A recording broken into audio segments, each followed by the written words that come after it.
नमस्कार दोस्तों, मैं सुबोध कुमार। आप देख रहे हैं खबर नेशनल टाइम्स। और ईडब्ल्यूएस आर्थिक रूप से कमजोर सामान्य वर्ग के लोगों को 10% आरक्षण पर सुप्रीम कोर्ट ने सोमवार को मोहर लगा दी।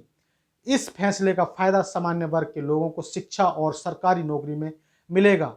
5 न्यायाधीशों में से 3 इकोनॉमिकली वीकर सेक्शन रिजर्वेशन पर सरकार के इस फैसले को संवैधानिक ढांचे का उल्लंघन नहीं माना, यानी अब यह आरक्षण जारी रहेगा। और वहीं आपको बता देते हैं कि इनमें 3 जजों का इसके पक्ष में क्या फैसला था, वह भी आपको जानकारी दे देते हैं। तो बताते हैं।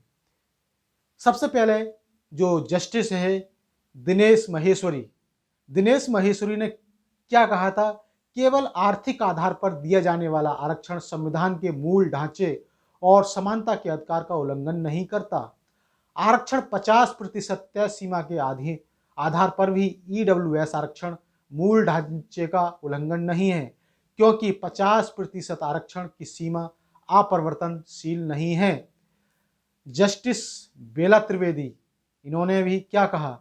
मैं जस्टिस दिनेश महेश्वरी से सहमत हूं और यह मानती हूं कि ईडब्ल्यूएस आरक्षण मूल ढांचे का उल्लंघन नहीं है और ना ही यह किसी तरह का पक्षपात है। यह बदलाव आर्थिक रूप से कमजोर तबके को मदद पहुंचाने के तौर पर ही देखा जाना चाहिए।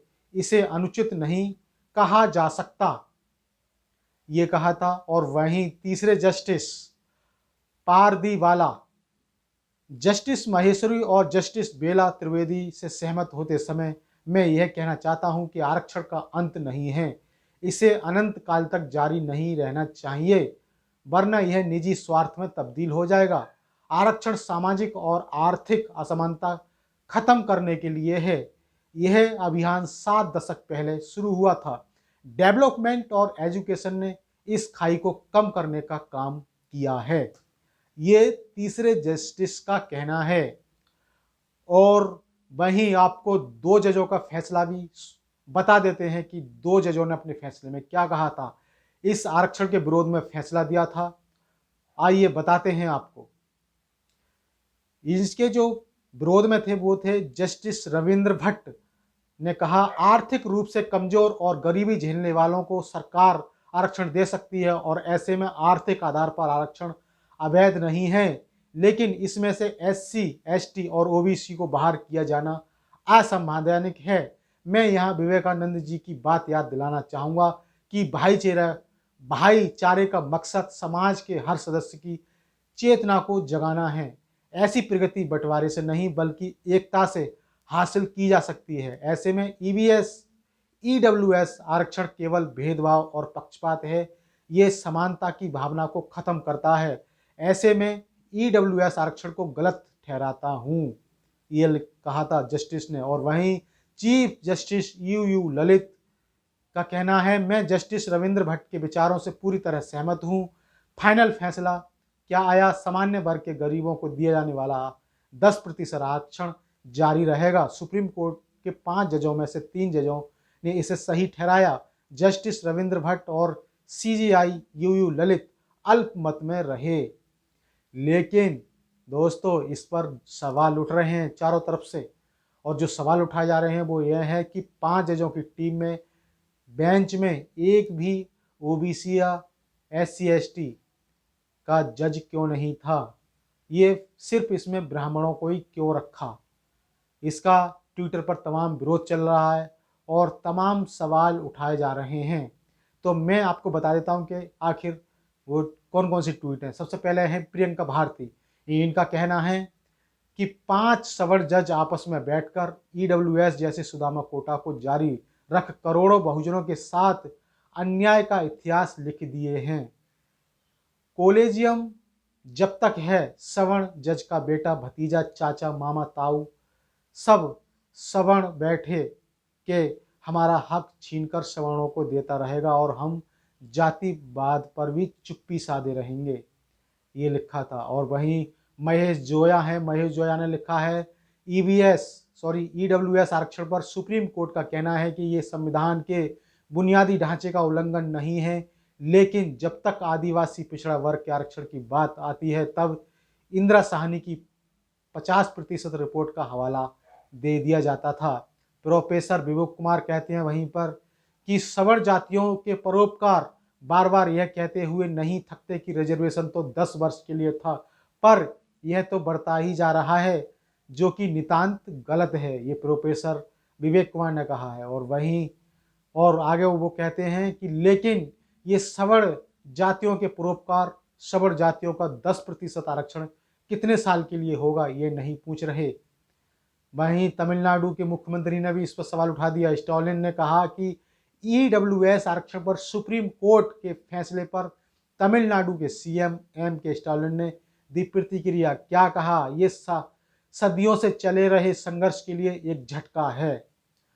और दूसरे ट्विटर हैं अरविंद कुमार, जिन्होंने अपना ट्वीट किया है, ईडब्ल्यूएस की बेंच में 2 जज जस्टिस बेला एम त्रिवेदी और justice Pardiwala Gujarat high court से सीधा सुप्रीम कोर्ट में जज नियुक्त हुए हैं, बिना किसी हाई कोर्ट का चीफ जस्टिस रहे हुए। वैसे आजकल इस तरह का कई अन्य जज भी सुप्रीम कोर्ट में नियुक्त हो चुके हैं।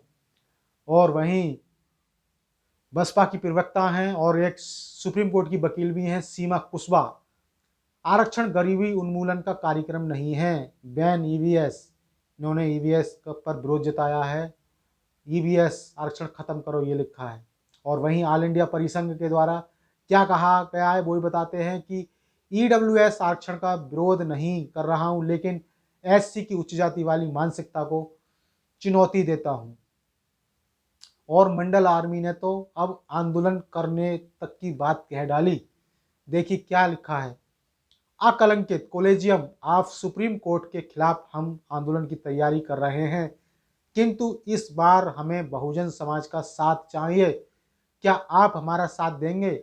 अपना जवाब हमें भेजें ताकि हम शीघ्र सही निर्णय समय पर ले सकें, ये मंडल आर्मी चीफ अनिरुद्ध सिंह विद्रोही ने कहा है। और आगे लिखा है कि ईडब्ल्यूएस आरक्षण खत्म करो, ये लिखा है। और वहीं तान्या ने लिखा है, तान्या अतियांगली ट्विटर, उन्होंने लिखा है, जाटों ने आरक्षण के लिए आंदोलन किया लेकिन नहीं मिला।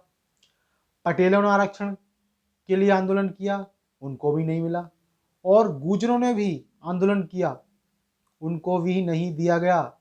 सवर्णों में कोई आंदोलन नहीं किया, नहीं हुआ, लेकिन फिर भी 15% को 10% ईडब्ल्यूएस आरक्षण मिल गया। दोस्तों, तो ये सोचने वाली बात है कि किस तरह से इन लोगों की मानसिकता है, क्योंकि सुप्रीम कोर्ट में ओबीसी एससी एसटी के जज नहीं हैं, सिर्फ ब्राह्मण ही जज हैं, तो वो कुछ भी दे सकते हैं फैसला।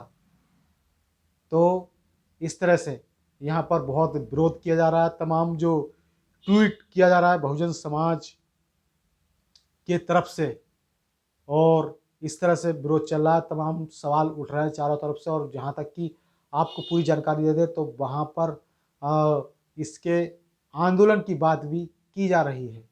तो दोस्तों, ये थी हमारे पास बड़ी खबर, और इसी तरह से खबरों से जुड़े रहने के लिए हमारे इस चैनल खबर नेशनल टाइम्स को जरूर सब्सक्राइब करें।